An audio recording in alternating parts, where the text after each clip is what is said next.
And you know, that's a little bit old, that chart. That chart's a couple of months old. নির্বাচনের প্রচারণা চালানোর সময় গুলিবিদ্ধ হয়েছেন যুক্তরাষ্ট্রের সাবেক প্রেসিডেন্ট ডোনাল্ড ট্রাম্প। ঘটনার পর স্থানীয় একটি হাসপাতালে চিকিৎসা নিয়ে তিনি ওই এলাকা ছেড়েছেন বলে জানিয়েছেন পেনসিলভানিয়ার গভর্নর জর্জ শাপিরো। এদিকে জানা গেছে গুলি চালানো সেই বন্দুকধারীর নাম থমাস ম্যাথিউ ক্রুকস। যুক্তরাষ্ট্রের কেন্দ্রীয় তদন্ত সংস্থা FBI জানিয়েছেন ট্রাম্পকে হত্যার উদ্দেশ্যে গুলি চালান থমাস। ট্রাম্পের উপর সহিংস এই হামলার ঘটনায় নানা খুঁটিনাটি বিষয় নিয়ে বিশ্লেষণ করছেন তদন্তকারীরা। এর প্রেক্ষিতে একটি প্রশ্ন বারবার সামনে আসছে, সেটা হলো বন্দুকধারী 20 বছর বয়সী কে এই থমাস।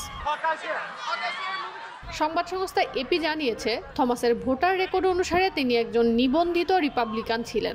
এছাড়া রিপোর্ট অনুযায়ী ম্যাথিউ একটি ম্যানুফ্যাকচারিং প্ল্যান্টের ছাদে অবস্থান করছিলেন। সেখান থেকেই তিনি ট্রাম্পকে লক্ষ্য করে গুলি চালান, যা ট্রাম্পের কান ফুটো করে বেরিয়ে যায়। নিউ ইয়র্ক পোস্ট জানিয়েছে ট্রাম্পের সমাবেশে হামলাকারী থমাস পেনসিলভানিয়ার বেথেল পার্কের বাসিন্দা। বাটলার ফার্ম শো গ্রাউন্ডের মঞ্চ থেকে 130 গজ দূরে ছিলেন তিনি। তখন ট্রাম্পের প্রচারণা অনুষ্ঠান পুরোদমে চলছিল। Let me get my shoes on. Hold on, your head is bloody. Secret service এজেন্টরা পাল্টা গুলি চালিয়ে থমাসকে হত্যা করেন। হামলার পর সিক্রেট সার্ভিস স্নাইপাররা ঘটনাস্থলে একটি এয়ার স্টাইলের রাইফেল খুঁজে পান, কিন্তু কেন এই সহিংস ঘটনা ঘটালেন থমাস তা এখনো জানা যায়নি। এমনকি যুক্তরাষ্ট্রের প্রাক্তন প্রেসিডেন্ট ডোনাল্ড ট্রাম্পের উপর এই হামলা থমাস একা চালিয়েছে কিনা, তার সঙ্গে আরও বন্দুকধারী ছিল কিনা তাও এখনো নিশ্চিত করতে পারেননি FBI।